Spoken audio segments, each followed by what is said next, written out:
Bhagavatishu Nityam Bhagavata Sevaya Bhagavati Ruttama Shloke Bhaktir Bhavati Naishtiki Krishnaya Vasudevaya Devaki Nandanaya Cha Nandagopa Kumaraya Govindaya Namo Namaha. Hare Krishna, everyone. Thank you for being here. With all of your blessings, we are attempting to read and share from Srimad Bhagavatam for the pleasure of Krishna and for the pleasure of all of you. So this is chapter 10 of Srimad Bhagavatam, Canto 10 and chapter 82 of Srimad Bhagavatam, the chapter entitled Krishna and Balaram meeting the gopis in Kurukshetra. So this is verse 41 and 42. I'll recite the Sanskrit together and then we will read the translation and purport. Since I am not in person, we will not repeat the verses. I'll just go ahead. Api samartana sakya svanamarta chikirshaya gatam chirayitan shatru pakshakshapana chetasa apyavadhyayatasman svit akritagya vishankaya Nunam bhutani bhagavan yunakti viyunakti cha. Translation and purport by the disciples of Srila Prabhupada. Krishna said, my dear girlfriends, do you still remember me? It was for my relatives' sake that I stayed away so long, intent on destroying my enemies. Do you perhaps think I am ungrateful and thus hold me in contempt? After all, it is the Supreme Lord who brings living beings together and then separates them. Purport. Srila Vishwanath Chakravarti reveals the gopis' thoughts. We are not like you, who, with your heart shattered by remembering us day and night, gave up all sense enjoyment in your distress of separation. Rather, we have not remembered you at all. In fact, we have been quite happy without you. In response, Krishna here asks whether they resent his ingratitude. Om Ajnanatirandasya Jnananjana Shalakaya Chakshurun Militam Yena Tasmai Shri Gurave Namaha Shri Chaitanya Manobhishtam Stapitam Yena Bhutale Swayam Rupa Kadamahyam Dadati Swapadantikam Vandeham Shri Guru Shri Yuta Padakamalam Shri Gurun Vaishnavamshyam Shri Rupam Sagarjatam Sahagana Raghunathanvitam Tam Sajivam Sadvaitam Savadutam Parijana Sahitam Krishna Chaitanya Devam Shri Radha Krishna Padan Sahagana Lalita Shri Vishakan Vitamscha He Krishna Karuna Sindho Dinabandho Jagatpate Gopesha Gopika Kanta Radha Kanta Namostute Taptakanchana Gaurangi Radhe Vrindavaneshwari Vrishabhanusute Devi Pranamami Haripriye Vancha Kalpatarubhyascha Kripa Sindhubhya eva cha Patitanam Pavanebhyo Vaishnavebhyo Namo Namah Jai Shri Krishna Chaitanya Prabhu Nityananda Shri Advaita Gadadhar Shri Vasadi Gauram Bhakta Vrinda Hare Krishna, Krishna Krishna, Hare Hare, Hare Rama, Rama Rama, Hare Hare. Mukam karoti vachalam pangum langayate girim. Yat kripatamaham vande Shri Gurum Dinatarinam Paramanandamabhim Shri Chaitanya Ishwaram. Offering my obeisances to all the assembled devotees and also my obeisances to Shri Radha Malidhar Gaur Chandra Srila Prabhupada. We are trying to share something from this most esoteric chapter. This is the section of Srimad Bhagavatam, which is dealing with the highest emotions of love of God in separation specifically. And the gopis, especially Srimati Radharani, they are exhibiting this highest form of Mahabhava in the mood of separation, intense separation from Krishna. And at Kurukshetra, it becomes very intense. We celebrate to commemorate that pastime in the form of Rath Yatra all over the world that Srila Prabhupada instituted. So Rath Yatra is after this particular meeting that the gopis were bringing Krishna to Vrindavan in their mental chariots. And Srila Bhaktisiddhanta Saraswati Thakur, he at many times spoke that how highest service to the gopis is rendered not in Vrindavan but at Kurukshetra, because they are experiencing intense separation from Krishna for so long, and finally they are present before Krishna, and their emotions, their experiences knows no bound, and they really want to bring Krishna back to Vrindavan. So they need a lot of help. They need a chariot, they need someone to pull the chariot. So Srila Bhaktisiddhanta Saraswati Thakur said that it is in Kurukshetra that the gopis actually require the most service. So he writes in one letter also, he says, we are all souls. I'm reading from Srila Bhaktisiddhanta Saraswati Thakur's letter. So this is a great fortune this morning. We directly get to hear from His Divine Grace, Srila Bhaktisiddhanta Saraswati Thakur, on this particular subject matter. In one of the years, I I think it is 1928. In the year 1928, that the Gaudiya Math arranged a festival to be held during the solar eclipse at Kurukshetra, because those who have been following this particular chapter through the Bhagavatam morning classes at Bhakti Center, you all know that how all the Brajvasis and the Dwarkavasis and others, various other people from uh, all the other parts of Bharatvarsha has gathered, have gathered at Kurukshetra for commemorating this solar eclipse. And they are around this lake called as Shamanta Panchaka, in which uh, they are going to do various rituals. And here, on that particular occasion, Srila Bhaktisiddhanta Saraswati Thakur's Gaudiya, Sri Vyasa Gaudiya Math arranged to hold a huge festival to actually bring people to highest awareness of devotional service on the occasion of solar eclipse at Kurukshetra. And for that occasion, he is writing this letter. He says, our foremost duty is to serve the Vrajavasis. Our foremost duty is to serve the Vrajavasis who are afflicted by separation from the Lord of Mathura. He's saying our constitutional position is to actually serve the Vrajavasis. We are not just directly servants of Krishna. Actually, we are servants of the servants of the Vrajavasis. Why? Because the Vrajavasis are so high in the devotional service that they are experiencing intense separation from the Lord of Mathura, Krishna. So, although Lord Krishna lived in Dwarka, I'm reading from the letter, although Lord Krishna lived in Dwarka as the worshipable object of Aishwarya Rasa, we will have to put him on a transcendental chariot and bring him to Shamanta Panchaka on the occasion of the solar eclipse. For this, we require a chariot. So he's saying how we need to bring Krishna from Dwarka. So, which is what we are doing in the pastime of pulling the Rath Yatra cart, that it is assumed that Krishna is residing in the Jagannath temple, Jagannath Puri temple, which represents Dwarka. And from there, Krishna is being brought by all the devotees to Vrindavan, which is represented by the Gundicha temple.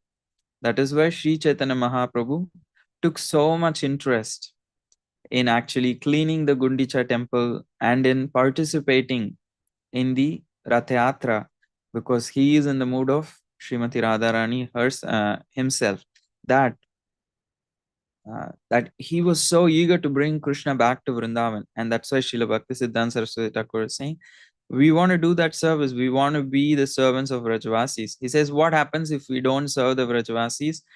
He says, we are souls that are conditioned due to lack of interest in serving Krishna.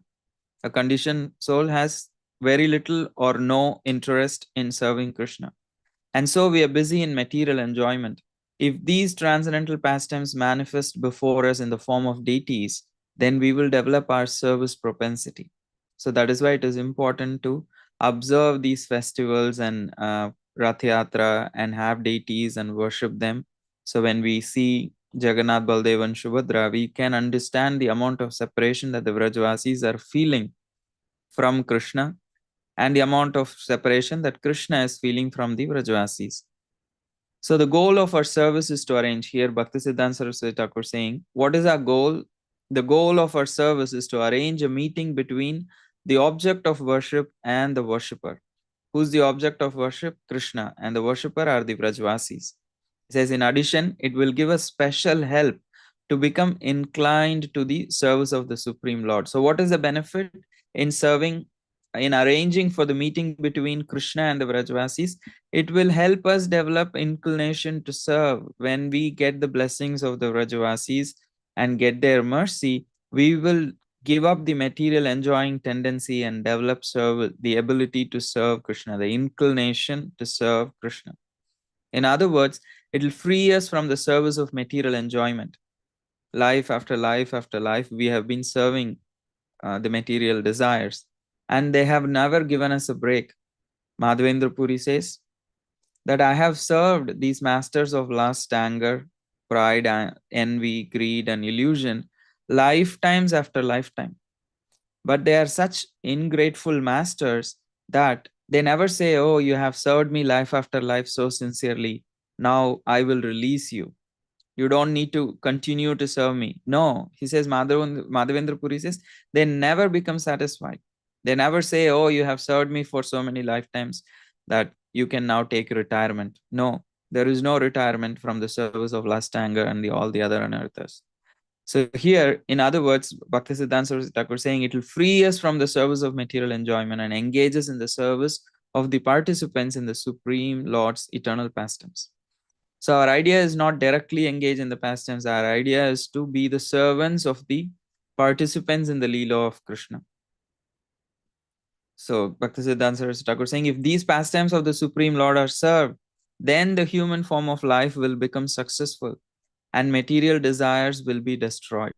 So we are not going to take bath in the sanctified waters of those lakes during solar eclipse to develop some piety or to destroy our sins.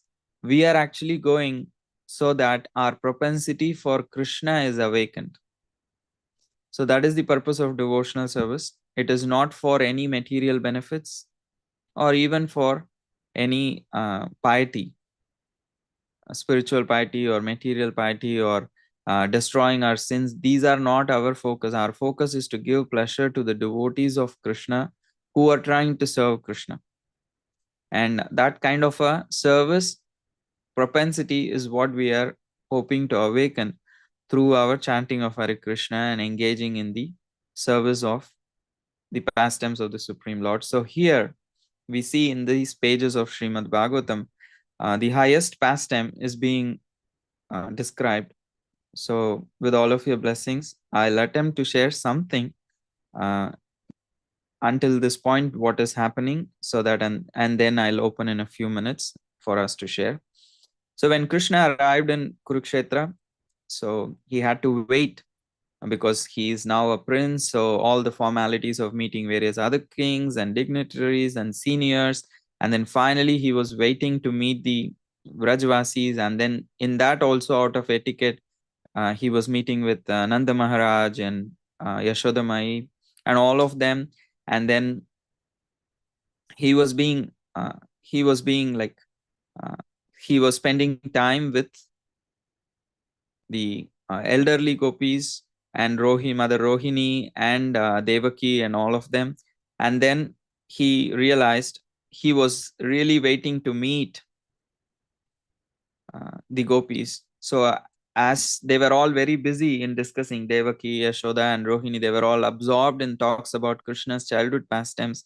He slipped away unnoticed by any of them to meet the waiting gopis who have been waiting there for a very long time.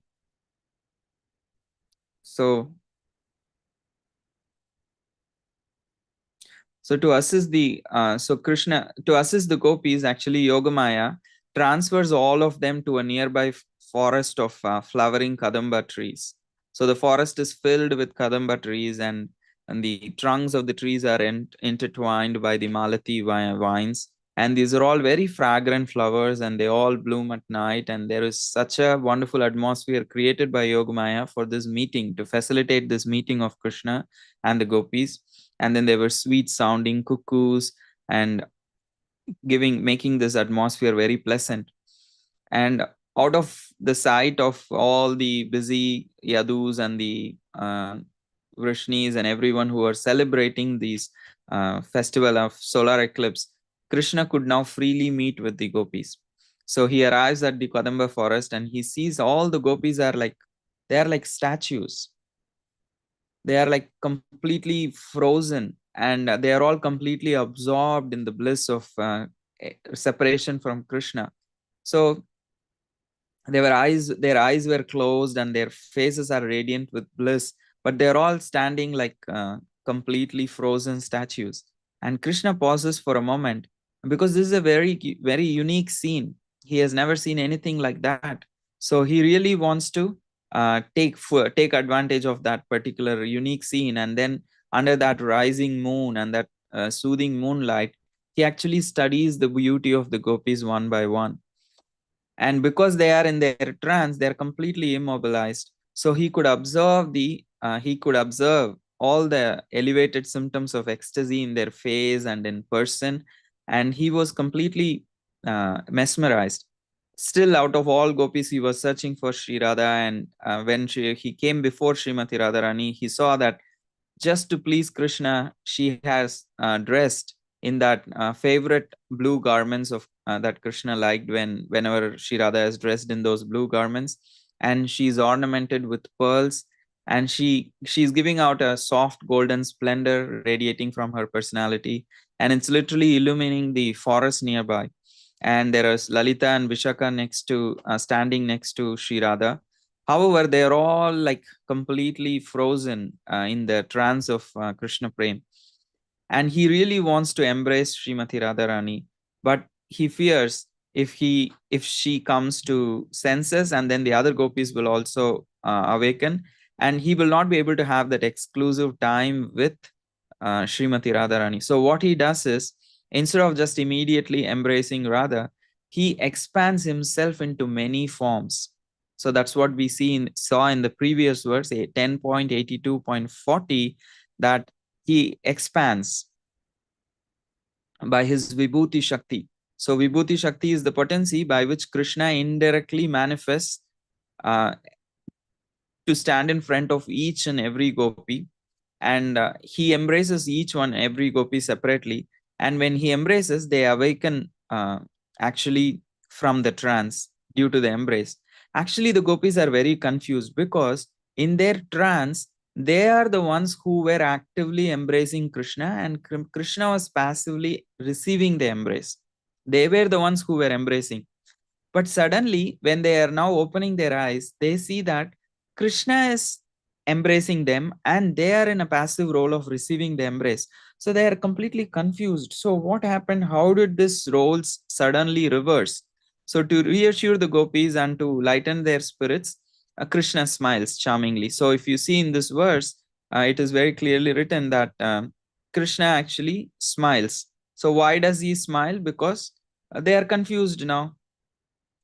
They are confused, like, how did this? Because if you remember, if you read the translation to verse 40, he said Krishna laughed and spoke as follows. If these explanations from the commentaries are not there, it is not very clear why is he smiling now.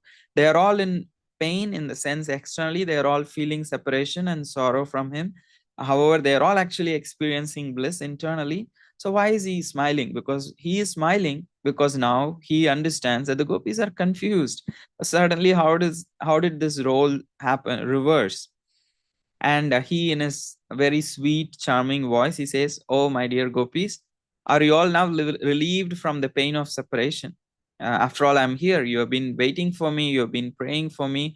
Now I'm finally here. So you must be so much relieved from the pain of separation." And the gopis actually look around them, and then they look at one another, and at last they all together look at Lord Krishna.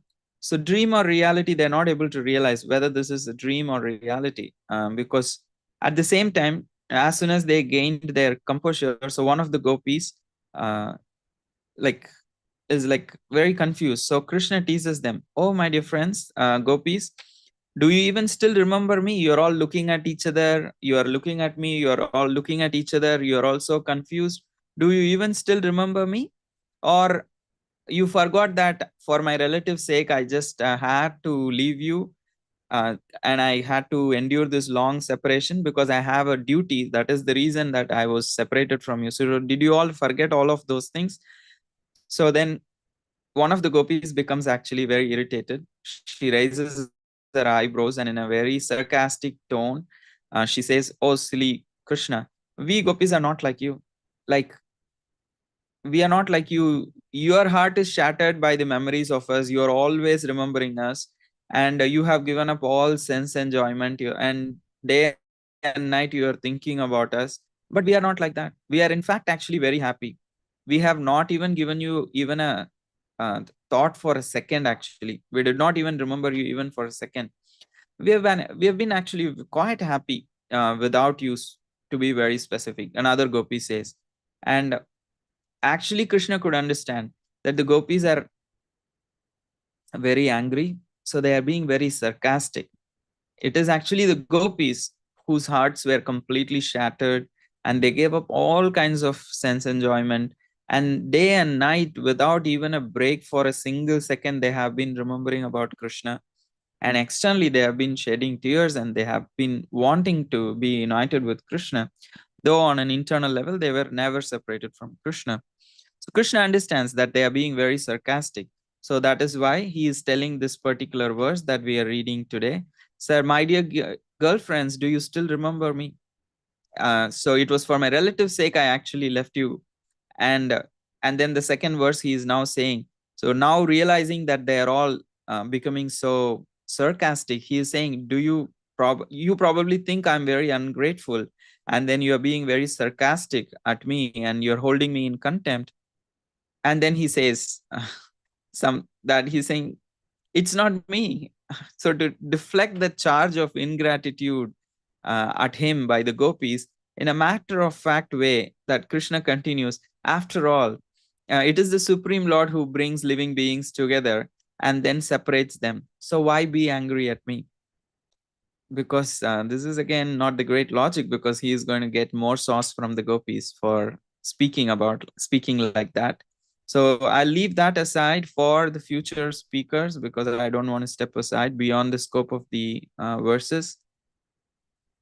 However, this is the nature of Srimad Bhagavatam. Srimad Bhagavatam is like Mohini Murti for devotees guided by the acharyas. We'll be able to even understand, if not relish, and completely understand and absorb and completely immerse ourselves in these things, but at least we can get a glimpse of what it is to what is this acharyas are trying to explain, and what is this highest state of the ecstasy of the gopis, and how great they are, how worshipable they are, and how rarest of the rare love for God on a very highest level that they are possessing. And in this way, we can understand that how worshipable they are. And it is our duty as servants of the servants of the servants to serve them, following in the footsteps of our own spiritual teachers and assisting them in their own mission, in the mood of being the servants of the servants of the servants of these uh, gopis, following in the footsteps of our spiritual masters. And that is the goal of life. And like Mohini Murti, like she served the pot of nectar to the demigods, but she reserved the pot of nectar from serving to the demons. So similarly, Bhagavatam is also compared to a Mohini Murti. Bhagavatam has such nectar, but if someone is in the materialistic consciousness, then they cannot pierce through, because Bhagavatam sometimes speaks in such indirect ways that Shukadeva Goswami spoke to Parikshit Maharaj in such indirect ways, and the gopis are also speaking like that. And specifically, Shukadeva Goswami is speaking like that because these things are very secret. If someone does not have a qualification or the emotional, in the sense, the devotional ability, then they won't be able to understand. They will screw out an external meaning and they'll be satisfied with that. So they will get cheated from the most intimate internal meanings. So if you just read the translations of this chapter, especially from verses 40 onwards until 48, towards the end of the chapter, sometimes it makes no sense. It is not that Srimad Bhagavatam does not make sense. It is that we don't have enough devotional qualification to understand the internal imports of the heart of the gopis and the heart of Shukadeva Goswami. And it is by design, it is not by mistake that these verses sometimes feels disconnected. That is why we need the purport from acharyas like Vishwanath Chakravarti Thakur. If he does not write the purport that he wrote, what is the response of the gopis? And that is the reason Krishna is saying, oh, you are all thinking that I am ungrateful. And why is he laughing? If the acharyas don't explain, then it will be very difficult to pierce through these layers of meaning. So Srimad Bhagavatam, sometimes while describing very highest things, tends to speak in a very indirect way. It looks somewhere as if it is looking at that particular object, but actually it is looking at some other object and making some other point. So similarly, here Srimad Bhagavatam is also seemingly saying something, but actually the gopis are saying completely something else. And the reason is to protect it from the penetrate, like unnecessary exploitation by materialistic people. So only when we take shelter of the acharyas, we will even have a glimpse what to speak of. It takes a life of devotion to realize these truths. It's not very cheap. These gopis have paid a high price. So similarly, the Vrajvasis have paid a high price. And all the associates of Krishna have paid a high price to be able to relish these things. And we can see how Srila Prabhupada paid a high price of serving his spiritual master in very difficult circumstances. So it is not very cheap. It comes with a life of devotion, a life of dedication, sacrifice, and sincere devotion. And we have such examples here. We see Adipurush Prabhu, Arjun Prabhu, all of these devotees, how they are sincerely trying to serve their spiritual master even in this advanced age. And that is the way to achieve and understand the emotions and the devotion of the gopis of Vrindavan.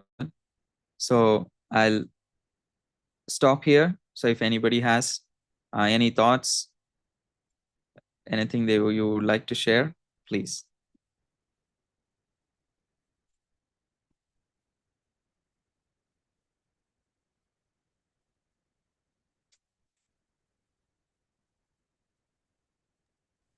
A very elevated subject matter, Gaur Sharan Prabhu. You are at fault, Prabhuji. You assigned those verses. My fault. Just joking. Okay. We have no option. These are the verses at our disposal. So, like, I had to do some justice. So, I'm not qualified. I'm just repeating from the books of the acharyas. Thank you, Gaur Sharan Prabhu. Jamuna Jaya has her hand up. Hare Krishna, Mother Jamuna Jaya. Hare Krishna, Gaur Sharan. Thank you so much for class. I just wanted to reflect back.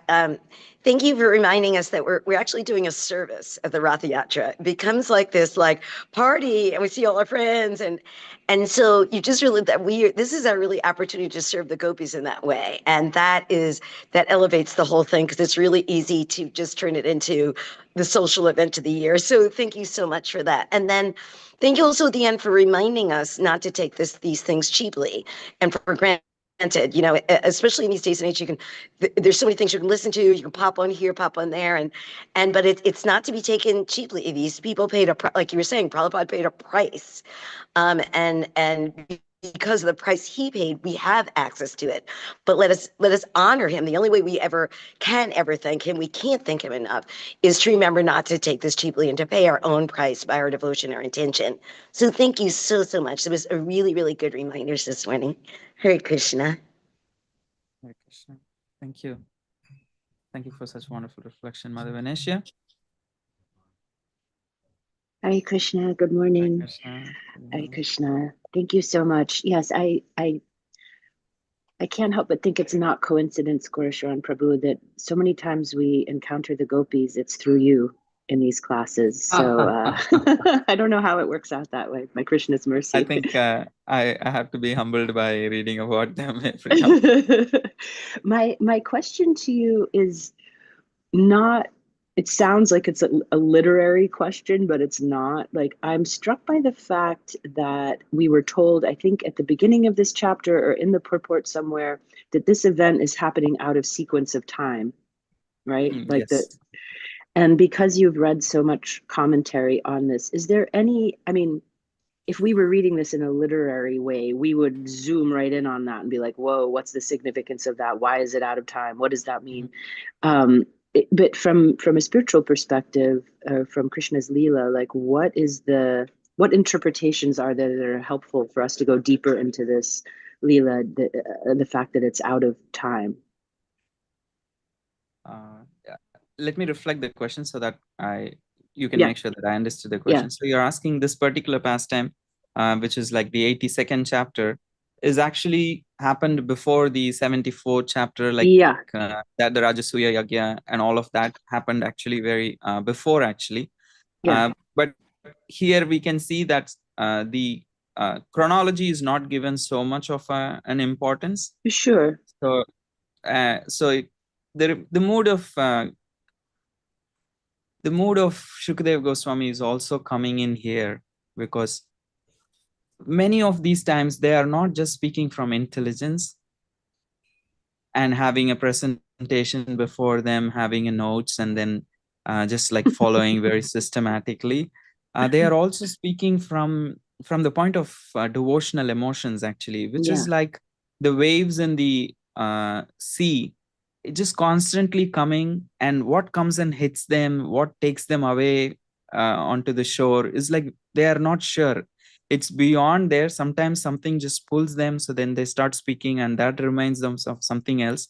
Still, he, like, the if you see sometimes the listeners in the first canto of Srimad Bhagavatam, Suta Goswami begins to speak about Parikshit Maharaj's birth, but he completely loses it behind attraction to Krishna, that he goes behind Krishna to Dwarka and then meeting, like, if you see, suddenly there is like Krishna traveling to Dwarka, meeting all the residents of Dwarka and their prayers, and then the listener Shaunaka rishis have to tap Suta Goswami. Suta Goswami, you started to speak about Maharaj Parikshit's birth, but you are completely going behind Krishna. We understand, yes, we also are very interested in hearing about Krishna, but we had a particular agenda. Like, we asked you a question, please stay on track and answer that. So there, it is not out of being spaced out that he just like weird, like he just lost track. It's just out of attraction for Krishna.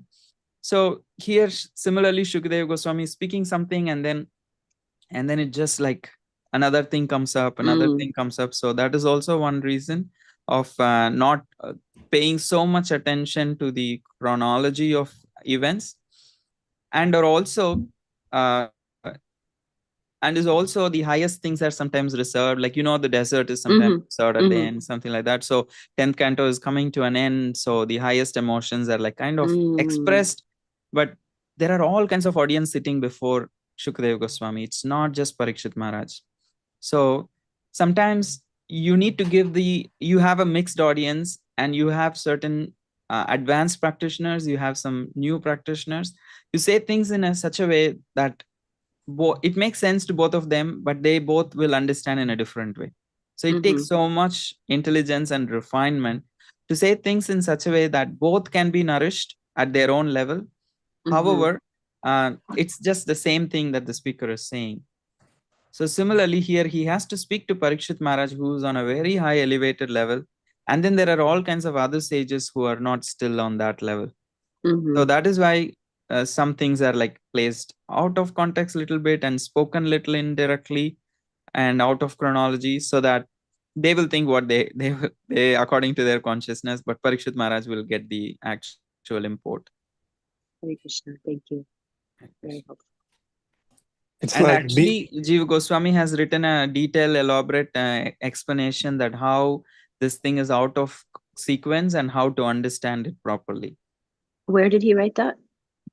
In his Sandarbha, Bhagavat Sandarbhas, actually. Mm, So I don't okay. have an exact No, place where that's he fine. writes, but I have Yeah. heard it in the in other places.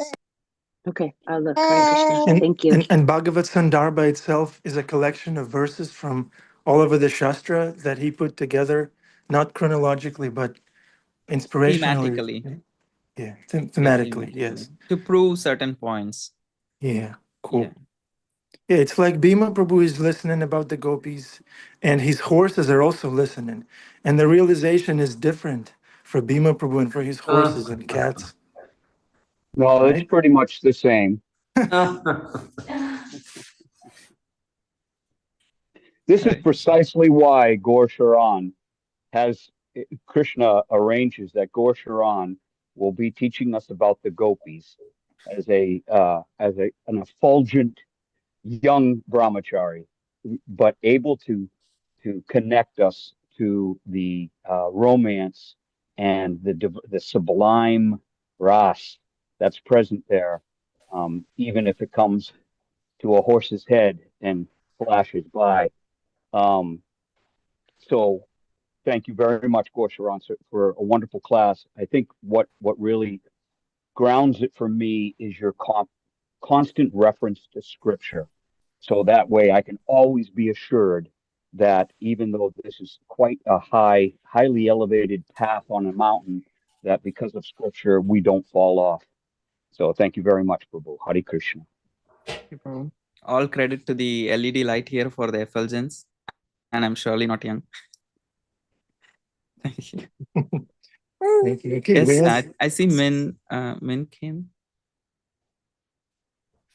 Hare Krishna. Hare Krishna. So nice to see you here. Very good to see you. I just wanted to share how auspicious it is for me to hear from you this morning, because just yesterday, last couple of days, I was looking for ways to sort of hear more about Krishna from advanced devotees. And just last week, I came across a video of you giving a lecture at Bhakti Center, I believe sometime last year. And something that stood out to me was when you said, when we struggle in the material world and when we find ourselves turned away from Krishna, is because we're not hearing enough of Krishna Lila. And this morning, I feel like what you shared, even though I'm just walking in the middle of it for the first time, you sort of gave a continuation of what you meant by that, by telling us that hearing Krishna Lila, or it's not so that we participate in the Lila, but in the process of hearing that our hearts become purified and that we get detached from the material and more attached to the spiritual, and that we serve the devotees in the Lila and people who share. So I'm really appreciative. Thank you so much. Thank you, and thank you for the reflection. It's my fortune and blessings of all of you that I get to read and share. And these are books written by our acharyas, and also there's a special book by Shivram, His Holiness Shivram Swami Maharaj. It's called Krishna Sanghati. I'm pretty sure that book also elaborates on these pastimes nicely. So if anybody is interested, you can. I'm not saying you should read Krishna Sanghati, but if you think you're like really eager and you would like to use it in the right consciousness, I think Krishna Sanghati is a good book on this topic that we are discussing. How do you spell that? Okay, I can type in Put it the in the chat. actually. Yeah, Thank put it you. in the Hare chat. Krishna. Thank you, Minkim. Great point. By hearing the Leela, we serve the participants of the Leela, the Lord and the devotees. Great point. Thank you. Adipurusha Prabhu? Manohar, we need Techie. Can you hear me okay? Yeah. Yes. Wow. All right. So, wow, extremely exotic and high level philosophy here. And the principle about serving the gopis so that they enjoy the the interaction with Krishna. Of course, I personally don't know any gopis, but fortunately, by Krishna's grace, we have our guru. And it says, with the servant of the servant of the servant. So if we please our spiritual master, that's the appropriate way to respond to this activity. And it's really, it's hard to understand how to respond to a class like this. Of course, we know on the very beginning of the Bhagavatam, there's so many verses that explain what we're doing and why we're doing, how with one pointed attention, we're meant to hear about, remember, and focus on Krishna's activities, and how Srinvitam Swagata Krishna Punyashravana Kirtana, by hearing, the Supreme Lord cleanses desire for material enjoyment from the heart of the truthful devotee. The Bhagavatam explains that just like if you go in the sunshine, you may not be a nuclear physicist or dermatologist, but you'll get a suntan. It'll be there. So we're as an offering to Krishna, we're coming and we're participating in the class, and we're trying to please our spiritual master. And the benefit, the purification will be there. At least that's what we've heard, and we believe it. We've got a long way to go, but we're grateful to have this access by Gaur Sharan's mercy upon us. It's amazing how he just pours it out, there's no hesitation. It's not something he memorized or anything. It's almost like he's right there in the pastime. And thank you so much. Well, glory to Srila Prabhupada. I read from my notes, Prabhu, FYI. Wherever you got it, you got it. No doubt. Your spiritual master is empowering you. Yeah? Radhanath Swami's great. Of course, everybody is so tolerant, so that is the main empowerment. And Mother Gail. Hare Krishna Prabhu. Hare Krishna. I came late, so I just need a little repetition. The way that we serve the gopis through Ratha Yatra, is it by serving our spiritual master? Yeah. Or so because our spiritual master wants us to participate in the Ratha Yatra, and the spiritual master is the servant of the gopis, it's in that way? Or can you just like elaborate a little bit on this? Yes, because the spiritual master is usually considered the representative servant of the gopis, also servant of the other devotees of Vrindavan, Vrajavasis in general, and according to their mood in specific, could be the gopis. So Srila Prabhupada has instituted Rath Yatra, and the reason is that we bring the mercy of Krishna to others.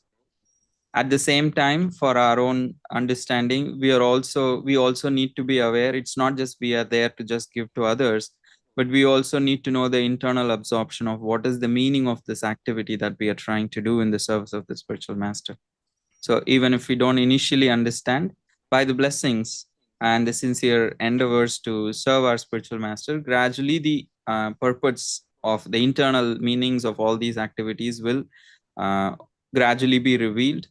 And these scriptures help us understand. And when we orient ourselves properly and internally we are situated in the right mood, and also embody the compassion that our acharyas like Prabhupada and the other spiritual teachers and the devotees, they're all trying to spread this compassion to others by bringing them, introducing them to this devotional service.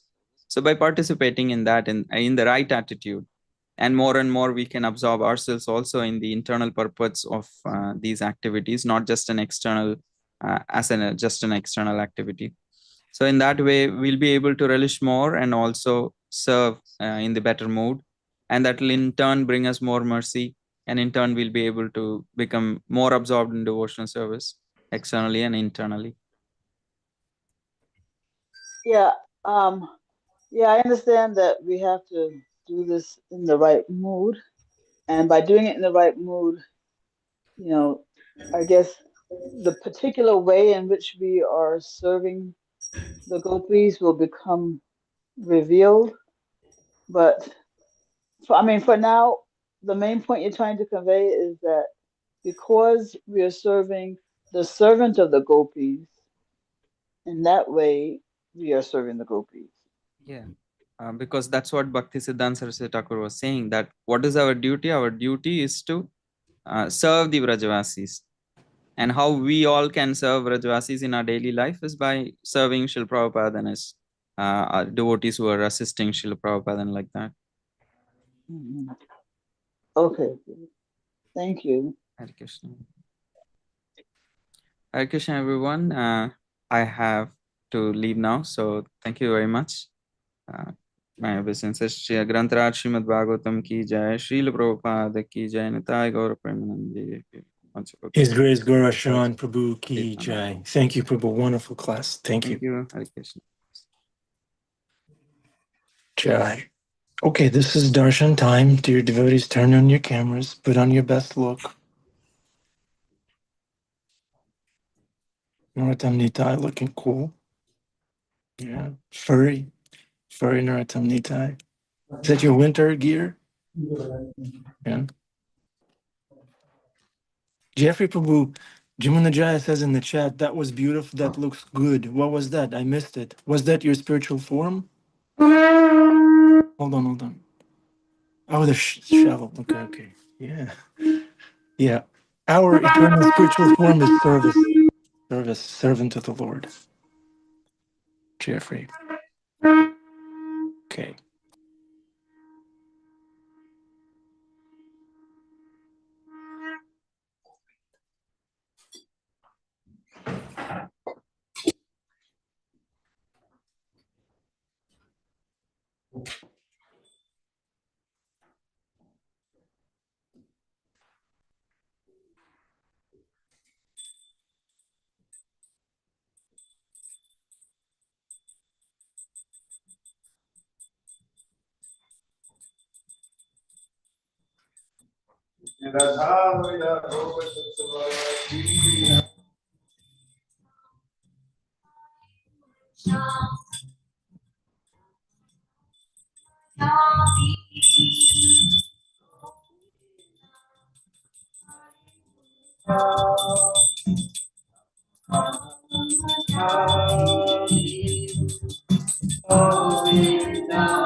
Jai Shri Shri Radha Muralidhar, Shri Gaur Chandra, Ki Jai.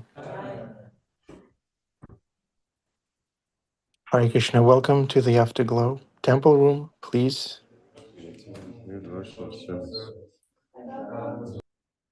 Okay. Welcome to the Afterglow. Would anyone like to speak? Narottam Nitai, what are your takeaways? Please share. Hey Krishna, I just wanted to say like the um serving the gopis and like I was reading yesterday that Madhurya Ras is like also contains the mood of other rasas too. So it's very how can I say it's very important to understand that, and like through our Guru Varga it's so amazing. And I was reading in um the book written by Bhaktivikas Maharaj, Bhaktisiddhanta Vaibhav, how Bhaktisiddhanta Saraswati Thakur, he chanted for like many years, for many rounds. I think I think a billion, 1 billion names or something like that. Like basically uh, a lot of names. And by the time during that time near the end, it was in his it was revealed to him that many devotees came to him and told him, well, now it's time to preach. We're here with you, we'll support you, we'll help you. So many manjaris and gopis and other dear associates of Krishna came to him in his mind, and told him that this is time to preach. So I just wanted to say that, and like Krishna gives us many signs in throughout our devotional life, how to like where our heart really resides, and who to take shelter from, who to take guidance from. Um, at least for me, that's been the process, and so like it's a very internal process, and it gets revealed properly. So yeah, like it's mystical because Krishna is the perfect mystic. So Gauranga. Jai, thank you, Narottam Nitai. Yeah, it's time to serve, time to serve, time to surrender, time to get it together and surrender. Thank you. Always a good reminder. Would anyone like to contribute to the yagya? It was great yagya today. Shaman Balaram. Is that Sham or Balaram Sundarnana? Who's that? Yes, it is. Yeah, it is Sham. He was trying to hit the. He was trying to turn off the video before, but he couldn't in time. You know how teenagers are. Yeah, I know how it is. Okay. All right. Okay. So we need a childlike devotee to say Hare Krishna. And would anyone like to volunteer for this service?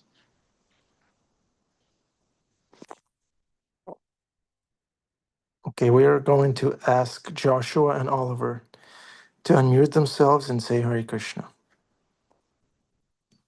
to complete our yagya. Joshua? Hare Krishna. Nice. Nice. Thank you. Dear devotees, have a wonderful day. We love you. We need you. Remember, we have some snow on top of your head. It's going to melt and it's going to look like tears for Krishna. Yes. Okay, Hare Krishna.